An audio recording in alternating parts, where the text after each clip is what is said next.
Welcome back. I'm Leah Wilson, co founder and executive director of Stand for Health Freedom. Today's conversation is a special one. We are joined by Dan Cox, who is running for next governor of the state of Maryland, and someone who Stand for Health Freedom is proud to endorse. Dan is not only a friend of health freedom, he's a very strong constitutional attorney who has consistently stood up for individual liberty, parental rights, and fundamental freedoms that you and I work to protect every single day. So thank you so much, Dan, for being here with us today. Well, it's an honor, Leah. Thank you. And once again, one of my proudest endorsements is from Stand for Health Freedom. So thanks for all you do for our country and to support candidates that are trying as hard as we can to fight for our freedom. So thank you. Well, you've been in some of the toughest fights over the past few years. You've willingly stepped in when we've needed a strong voice. So tell us what made you decide to run for governor in 2026 now. So we put a lot in last time and we had a movement, as you know, and you were part of that. And we appreciate you so much. And we put about 2 million in name ID. And so when it came back that there were basically three uh, names that Marylanders know, and that was, the current governor, the past governor, and my name. We realized that that was something we need to pray about, think about, because a lot of people were wanting somebody who had some experience and who was willing to fight and to carry it forward again and to win this time. And we didn't jump in lightly. It took a lot of prayer and thinking it through and looking at the path. And as it turns out, I'm the only Republican that has actually ever been elected that's running for governor right now, interestingly. I'm also was very motivated by the fact that a Democrat changed parties at the last minute and jumped in to try to steal the Republican nomination. And he's a very powerful World Economic Forum type guy. He's the owner of the Baltimore Blast. He's a billionaire, and he's, in my view, never seen a mandate or a tax that he hasn't loved.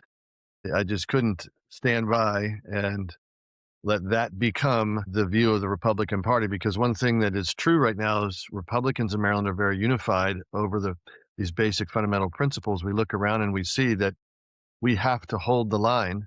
We have to hold the flag up because there's only so many states you can run to, and the left will come. I mean, we see it happening in Texas. They're after Texas because once they flip Texas, obviously they think they can flip the nation. And even though Maryland is a blue state, it's actually, I think we won about 17, 18 counties out of the 24. So we had a huge majority. Most of that is obviously outside that five beltway corridor, but it's a red state. The people that pay the taxes and do all the work basically in the state, for the most part, are just everyday Americans that just want common sense. And we're not so far left as maybe it looks like from our legislature. So I think with common sense and an approach to bring balance, we have a unity like never before, and so we're going to run to win. I think sometimes people don't understand the significance of the governor's race. Just a common person. Yes, we know who the governor is, the governor's name is known.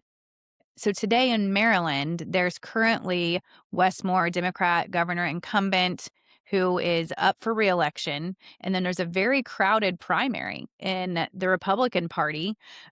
Wes Moore only has one opponent, as I understand it, in the Democrat primary. So that does show that the Republican Party is, it's a crowded race. It's something that people want to have a say in.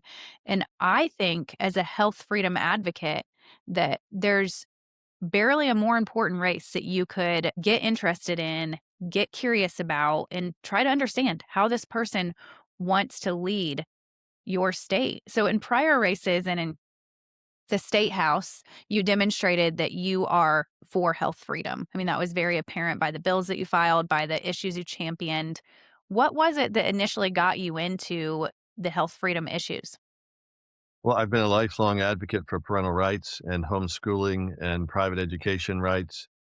My father was a private school teacher and then became an administrator and launched in 1983 launched the home education, a statewide program in Maryland that became the standard for parental rights in allowing for parents to opt out of the public schools and have zero contact, and a lot of freedom so long as they provide a proper education, which, believe it or not, Maryland is very, very free. I just heard that Pennsylvania requires its homeschool families to report annually on their medical status, including possibly vaccines and dental records. Much worse than even going to private school or to public school. It's like, why are they targeting homeschoolers up in Pennsylvania? I don't know, but we don't do that here. We have much more freedom right now, and part of that's because of a long history of my father. Then I've been working. I worked with my father. I became a constitutional lawyer because of working for parental rights. And so I liaison with great organizations such as HSLDA and the Alliance Defending Freedom and Liberty Counsel and a host of others that I just love their work. And so I'm one of the Maryland lawyers that love to help out when I can and do that work. And then my own practice for 21 years, I'm in my 20th or beginning my 21st soon, is has been focused on defending parental rights, civil rights, and supporting the parent's decision. And I'll just give you an example. When I was in law school, I also have an interest in property law. So I was going to do my dissertation on some obscure quiet title issue. And my wife said, Valerie, she said, I just got back from the pediatrician with our son and we got kicked out. I said, why? What happened? Well, because I didn't want to comply with this like 17 jab program and he was a newborn. We're going to do our own schedule that we think is more safe. If we have any, concern for doing a particular vaccine, then we'll make the decision, and we're not going to be forced into that mold. And this was my son now is 20 something, so this was a long time ago. This was back in the, and she said, "Why don't you do something that is helpful to families and write your dissertation on parental rights?" So oddly enough, my law school dissertation was on forced vaccination and the 14th Amendment.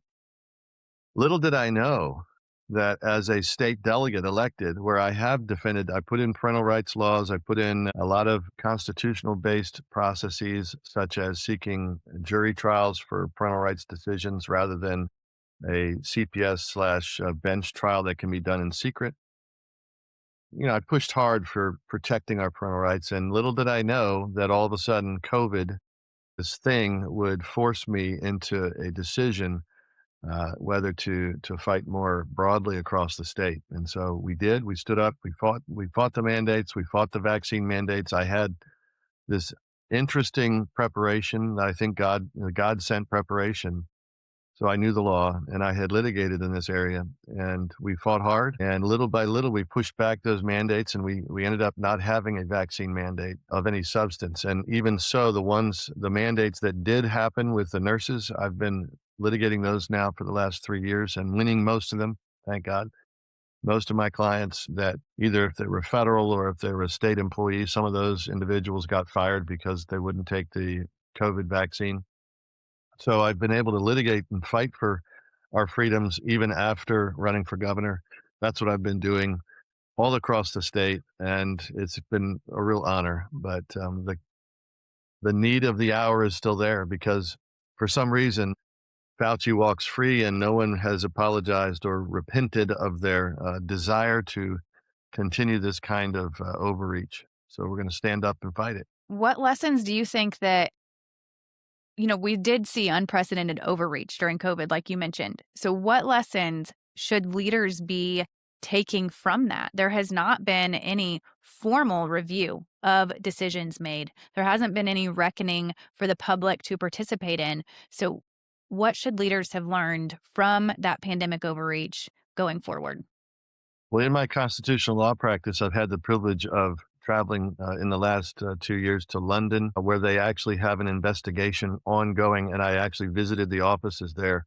They have an entire large glassed building where that's just housing this investigation of why the lockdowns happened, why the overreach happened, and how to make sure it never is an overreach again. Now, I don't know what will become of that because obviously Keir Starmer took over, and although the investigation is still ongoing, he's much more liberal, and so I think that they're still in the struggle just like us. And I also had the privilege of going to Austria and sitting with the Austrian parliament and seeing a unanimous vote by young Austrian representatives in their national assembly to ban the WHO from ever having an overreach in their system because they were so furious. And I just saw that, and I was there watching the vote. I was there for the vote, and I couldn't believe it. I thought, here is this, more liberal European country standing up for health freedom far more than my own state.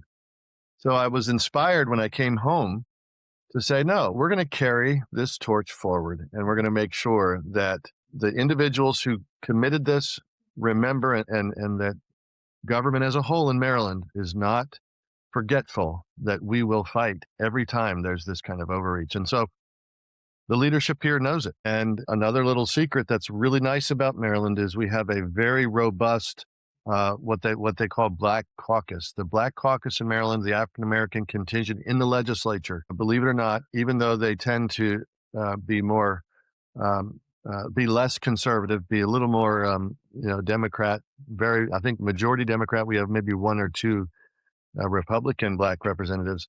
So a large contingent is maybe liberal Democrat. However, we unite and agree on this.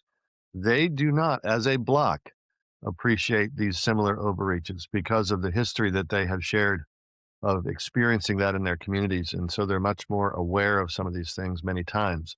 So we've worked hard to build those coalitions, and we're going to make sure that our government here in Maryland continues to chart the path towards individual liberty. Absolutely. Do you think that we've made any headway against stopping the threat of the WHO pandemic policies, or do you think that we still are just as vulnerable to the WHO in America today?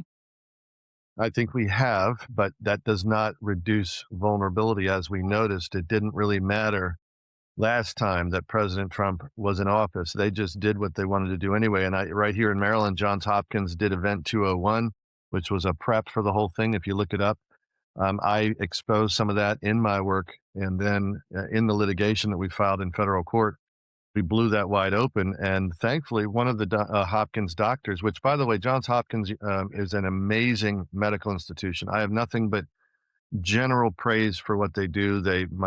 My niece was saved from a very serious condition and tumor in the brain, and God in His grace and their amazing surgeons, were able to heal her, and she's a beautiful young lady now.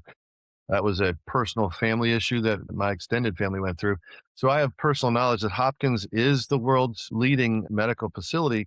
However, there was also this agenda. And when you look at Event 201, it was a crazy agenda, planning for pandemics, exactly like what then was experienced. And the plans had zero concept, in my opinion, for recognizing individual liberty. It was basically government and medicine ruled us, and they made the decisions on in the best interest of the culture. That's never going to happen again on our watch. We can't let that happen again. The people's voice and the justice and the liberty interests of the people are absolutely upheld during any kind of emergency, just as any other time. And so I think we've laid the principle well to answer your question, but the end result is it's not over. And thankfully, President Trump this term has some amazing people in office. I just love RFK Jr., and most of my friends are just so grateful for what he's doing. Bhattacharya, who was a personal expert from Stanford against the lockdowns, and he served as an expert in my litigation here in Maryland. And he did it, by the way, Leah. This is the kind of man he is. He did it for free. The man is, I couldn't have afforded him, obviously, a Stanford expert. My clients had no money. They were fired from their jobs. The businesses and the restaurants were locked down and shut down. The churches were shut down, and Bhattacharya came in for free. And we won. We actually have, in my knowledge, one of the few cases where we have overturned an executive order, and it was to shut down all restaurants during Christmas. And we overturned that and reopened restaurants during Christmas. So, but other than that, it's been a fight, And Bhattacharya, though, is serving in government with RFK. I'm grateful for that. We need more like that because people need to know never again are we going to stand for this kind of overreach. Absolutely. So if you were elected governor, then what's one of the first things that you would do to make sure that that overreach isn't a part of our future?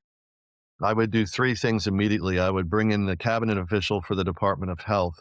that is going to be recommended to me by people like Bhattacharya and people like Dr. Stephen McDowell, I believe his name is. And then there's some other doctors. There's one that I follow that wrote a book, something about lies your government told you. You might have heard of that book. These are the kinds of voices and reason that I will then lean on to immediately provide the best health director that Maryland's ever had for individual liberty and for excellence. So people are going to be very encouraged by that, I believe. And then secondly, we're going to make sure that our schools, they're doing a new thing in Maryland where they're trying to give the schools independent power to lock down the students for a new in the future health crisis.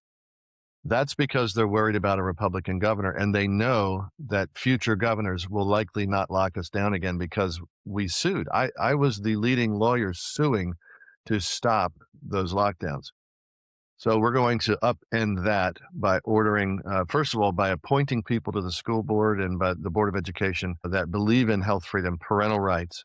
And then, secondly, by challenging directly through an Office of Constitutional Counsel, challenging those laws and making sure that the schools can't lock down again. And then lastly, we're going to just permeate the entire government through audits and reviews to make sure that the health freedoms of everyone is looked at as part of the process. It's not obviously we're going to be focused on saving money and finances, and we're going to save hundreds of millions of fraud, but we're going to also in that process have an audit for where overreach has occurred and make sure that we reverse that as a matter of course. It'll be the freest state in the union. So you've been out on the campaign trail for several months now. And as you've been speaking to your constituents, what is an issue that surprised you? Like, what are the Maryland residents talking about? What do they want out of Maryland's future? Well, they want their freedom back. They want their state back. They want their money back. We are the highest taxed, well, excuse me, the seventh highest taxed state in the nation. But we are the highest electric bills in the nation, and it's really uncalled for because we actually don't have as many data centers and power usage as states within our network. So we have a 13-state network that we participate in. The problem is Westmore and the Democrats shut down all our power plants except for two main ones that are left.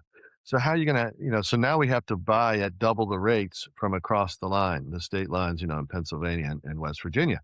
So I'm gonna bring those power uh, plants back online, rebuild them. We're going to use, every means possible, including clean coal. But we were talking also about 100% clean energy like LNG, because for some reason we have one of the highest clean energy LNG shales in the world here called the Marcellus Shale, and there is an executive order shutting it down, so we're not allowed to use it for green energy purposes because they want, the establishment is investing in Chinese solar and wind.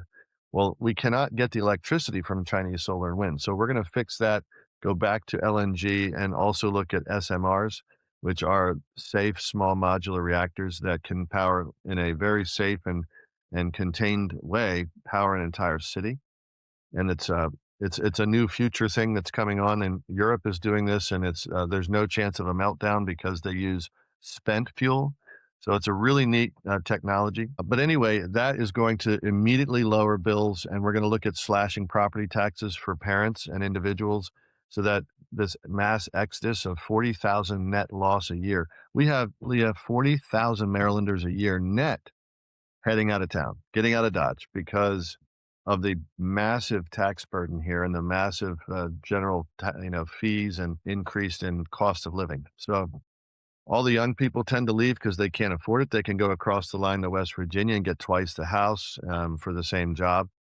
It's just not working. So we're going to make that the primary focus, and that will uplift so many families. And I know that you kind of touched on data centers briefly, but that's a touchy issue that overlaps with health freedom because of the amount of surveillance that it facilitates. Are these regulations jumping over local sovereignty? What is your position as a future governor on what Maryland will tolerate in terms of data centers? I'm going to issue a moratorium on all ground-based data centers immediately by executive order, because what they're doing is they're misusing our zoning. They're coming in, BlackRock and others are coming in and buying up massive amounts of farmland, and they're pressuring and encouraging local zoning authorities with their 100 million annual tax revenues that they're offering.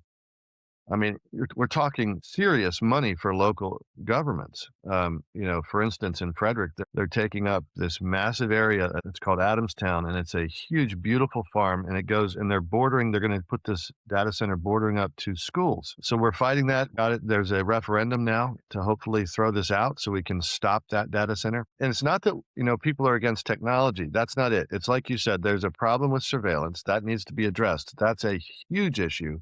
That's a national issue as well and it's also an international issue because we got the Chinese doing it. So we have to deal with that. And the way that we start having leverage, I believe, at the state level is we start with a moratorium and then we look at water supply because unfortunately Maryland is blessed with amazing, clean, beautiful water. We have the mountains all the way to the ocean, and we have some of the best water aquifers that you can imagine, just like Virginia. Maybe not quite so much as Virginia has some amazing ones as well, but ours are incredible, clean, and good. And these data centers are going to use one data center alone. Leah in Adamstown is said to use 150 million gallons of water regularly in a way that then populates back these sometimes for alleged forever chemicals. Now, I'm not an expert, so I'm trying to analyze what chemicals are these, but they're clearly harmful chemicals that are coming back into the ground. Now, obviously, the data center companies are screaming and yelling, saying that's a lie. That's not true. These aren't dangerous chemicals. The water's clean. We're making sure it's clean. Well, how can you make sure it's clean when you're fast tracking the permits and we haven't even had a study yet on how this water is going to be managed and where they're getting it from? So they're going to be sucking from our aquifers, and that'll permeate a huge basin of our water supply, which is long term. You can't take it back once it's done. And I believe also, Leah, that in 5 to 10 years, this is old technology. We have Elon Musk saying, don't do data centers on Earth because it's too poisonous.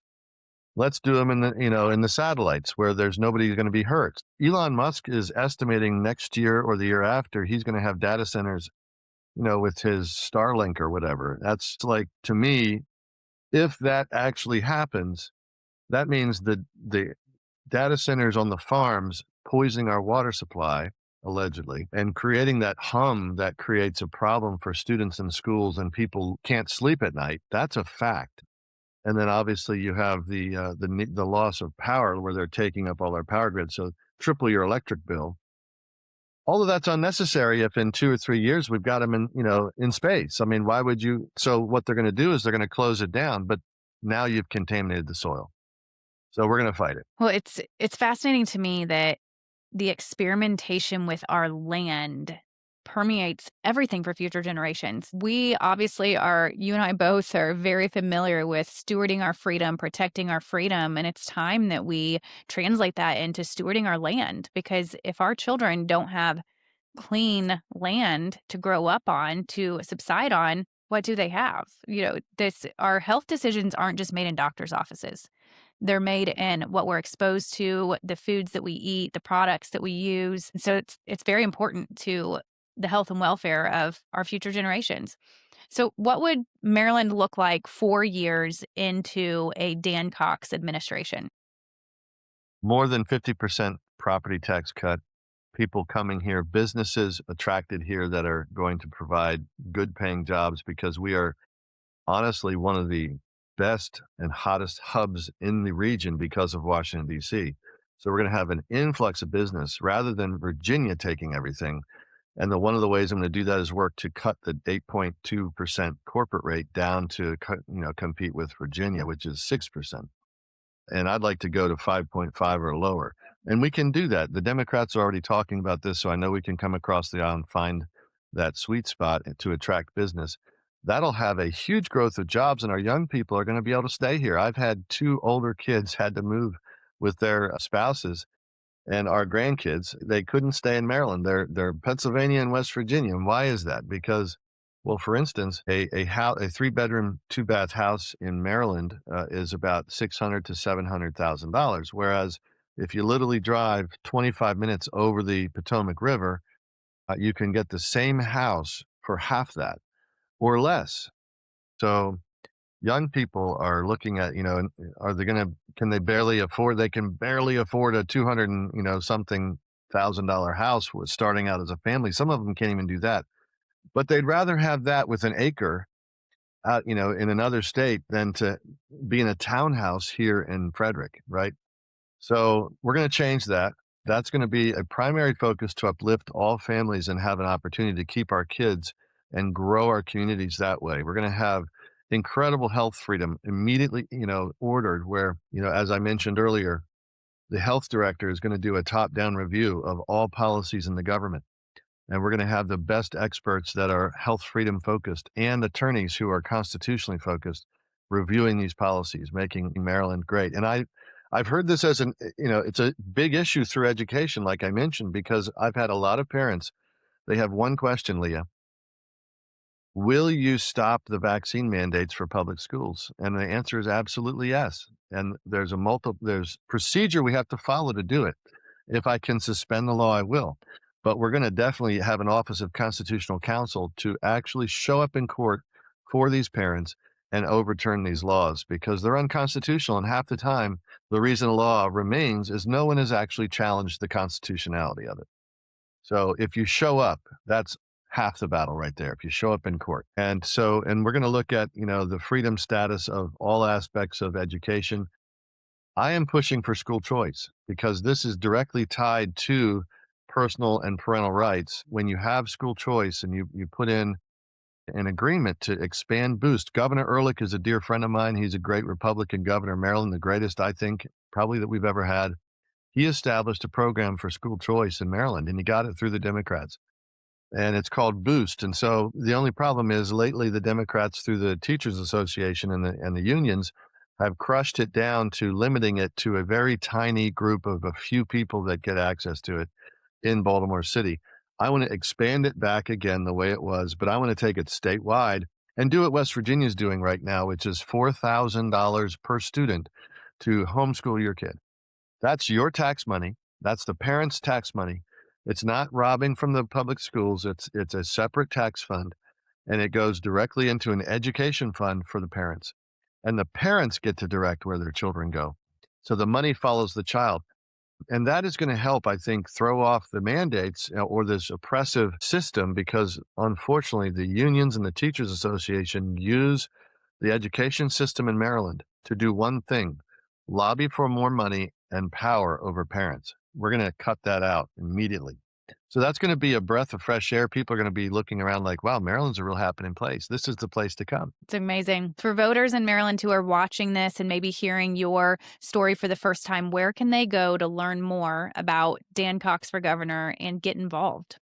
Thank you. And so we have a website, dancoxforgovernor.com. You can sign up to volunteer. You can sign up for updates or to do anything you can send me a message asking for my input. We desperately need more volunteers. We had over 2,000 volunteers last time, and we have a lot of volunteers this time that are stepping up, but we have 24 jurisdictions to fill.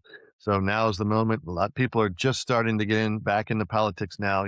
The cycle's kicking in, and so people are awakening. So that would be our number one need, is for people to join us and join this movement for parental rights and for our health freedom and for our constitutional liberties. And there's no one else that is doing this in the race that stands for this. I'm a constitutional lawyer. I'm a former state delegate. I was elected. I'm the only person running. Even Wes Moore has only been elected to governor. He's never had another job that actually defended or reviewed any kind of constitutional liberties.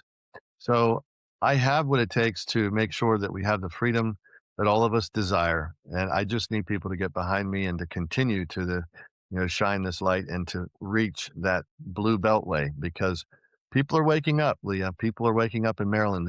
Yes, we're a heavy 2-to-1 Democrat and a lot of Republicans get discouraged, but I remind them of a couple things. First of all, Wes Moore's approval rating is in the tank, and his negative rating of distrust, it's called 85% we don't trust you rating. It's in the Baltimore Sun. That's huge. Secondly, we have, across the state, the blue beltway is being squeezed with literally, listen to this, 4 times the electric bill. So people's electric bills have quadrupled in Maryland this year. And everyone agrees this is a disaster. And Westmore's done nothing about it. I sent an MPIA, a Public Information Act request, and the result was he's done nothing. He had one Zoom call with a legislative for a legislative review of what green energy opportunities for Maryland. Well, people are fed up with that. They want real action, they want real savings, and so this is the moment that Maryland is uniting to do that, and I'm humbly asking everybody to go to dancoxforgovernor.com, where our social media is on fire right now. We've had over 2 million views in just 45 days, which has never happened before, Leah, so that's exciting. Go follow us on social media, go to our website, you can click on the social media, you can sign up. These things make a huge difference. So, first of all, the Maryland primary election, it's not in November, friends. It's in June, June 23rd. And if you want to have a say in who gets to run for governor in November, you got to show up on June 3rd. And not only that, you need to emphasize to your friends that getting engaged is more important right now than ever. If you feel dissatisfied with how things are going, that means it's time to take ownership and use your voice so that we can influence the outcome. And good candidates don't just get into office without people talking about it. Go to the social media, follow that, share it, get signed up for the mailing list, show up at events, share events, and do your part to make sure that your next governor in Maryland stands for health freedom. So thank you so much, Dan, for joining me today. I just want to emphasize that we support your race and we are closely watching your race and hope that Maryland gets exactly what they deserve this election cycle. Thank you so much, Leah, appreciate it. God bless.